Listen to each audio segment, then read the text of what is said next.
Good morning everyone. This is Roshan Kumar Roy and you are watching देसी भारतवर्ष।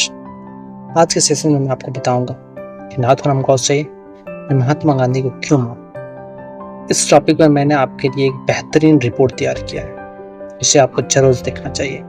तो बने रहिए मेरे साथ और देखते रहिए देसी भारतवर्ष। और आप अगर इसी तरह का कंटेंट चाहते हैं तो मेरे चैनल को सब्सक्राइब और लाइक जरूर करें, इससे हमें मोटिवेशन मिलेगा। तो लेट्स स्टार्ट द वीडियो। मेरा नाम नाथूराम विनायक गोडसे है। आप जानते हैं, बहुत से लोग मुझे बस वही आदमी मानते हैं जिसने महात्मा गांधी को मारा था। वे मुझे असैसिन, फैनेटिक, मर्डरर, लेकिन ऑनेस्टली वे नाम के पीछे के आदमी को नहीं जानते। वे उस नेशन को नहीं जानते जो मैंने अपनी आंखों से देखी थी। मेरा जन्म एक छोटे से शहर में एक ब्राह्मण परिवार में हुआ था। मैं हमारे महान हिंदू राजाओं और योद्धाओं की कहानियों के साथ पला बढ़ा था। शिवाजी महाराज मेरे हीरो थे। मैं एक स्ट्रॉन्ग, यूनाइटेड, प्राउड इंडिया में विश्वास करता था। एक अखंड भारत।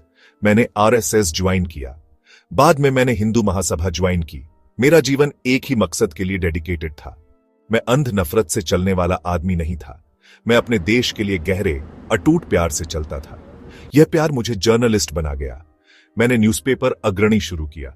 मैं अपने लोगों को जगाना चाहता था। मैं चाहता था कि वे खतरों को देखें। मैंने एक तूफान देखा, पार्टीशन का तूफान। यह हमारी एंशिएंट लैंड की आत्मा को फाड़ने की धमकी दे रहा था। यह मेरी कहानी है। आजादी से पहले एक सपना था, स्वराज का सपना, आजादी। हम सब इसके लिए लड़े, हम सब ने कुर्बानियां दी, लेकिन जो आजादी हमें मिली वह नहीं थी जिसका हमने सपना देखा था। वह खून में डूबी हुई आजादी थी। ब्रिटिश जा रहे थे, हां, लेकिन वे एक टूटा हुआ देश छोड़कर जा रहे थे। हिंदू मुस्लिम दंगे आम हो रहे थे। मैंने अपने लोगों की आंखों में डर देखा।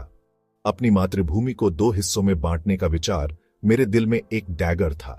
नए बने पाकिस्तान से ट्रेनें आती थीं। वे लोगों से नहीं बल्कि लाशों से भरी होती थीं। पुरुष, महिलाएं और बच्चे स्लॉटर्ड। मैंने रेफ्यूजी कैंप्स देखे। मैंने ऐसे हिंदुओं को देखा जिन्होंने सब कुछ खो दिया था, अपने घर, अपनी जमीन, अपने परिवार। और इस सब सफरिंग के बीच मैंने महात्मा गांधी को देखा। वह फास्टिंग कर रहे थे। वह हिंदू मुस्लिम यूनिटी की बात कर रहे थे। वह इंडिया से पाकिस्तान को 55 करोड़ रुपए देने के लिए कह रहे थे, उसी देश को जहां से मृत हिंदुओं की ट्रेनें आ रही थी। ऐसा लगा कि वह हमारे घावों पर नमक रगड़ रहे थे। यह एक मजबूत इंडिया का रास्ता नहीं था। महात्मा गांधी से मेरा मतभेद पर्सनल नहीं था, यह आइडियोलॉजिकल था, यह पॉलिटिकल था।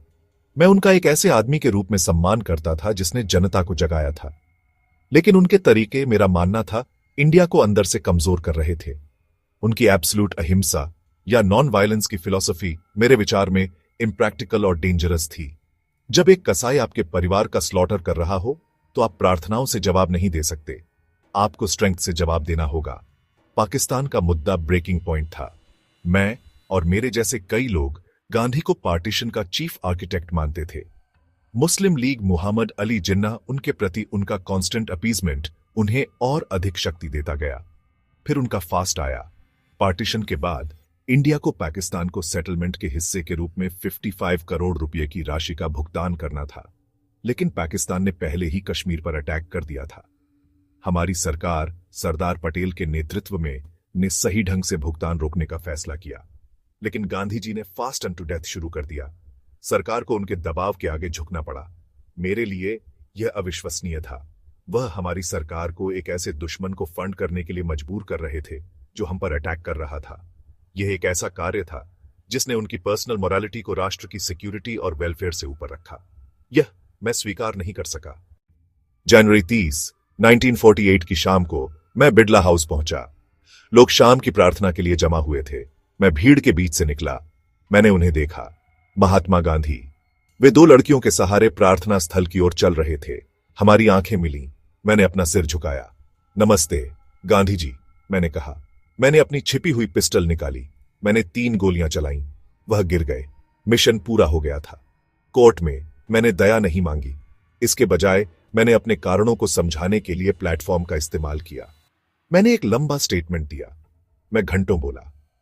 मैं यह स्पष्ट करना चाहता था कि यह एक पॉलिटिकल असैसिनेशन था, पर्सनल हेट्रेड से प्रेरित मर्डर नहीं। मेरा मानना था कि गांधी की निरंतर उपस्थिति इंडिया के सर्वाइवल के लिए एक खतरा थी। वह एक ही फास्ट से पूरी सरकार को अपनी इच्छा के आगे झुका सकते थे। मेरा मानना था कि उनकी मृत्यु राष्ट्र को इस मॉरल ब्लैकमेल से मुक्त कर देगी।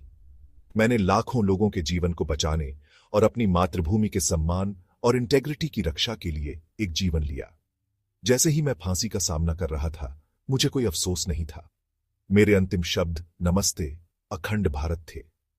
मैं एक यूनाइटेड इंडिया के सपने के साथ अपने दिल में मरा। मैं केवल उनकी अंडरस्टैंडिंग मांगता हूं।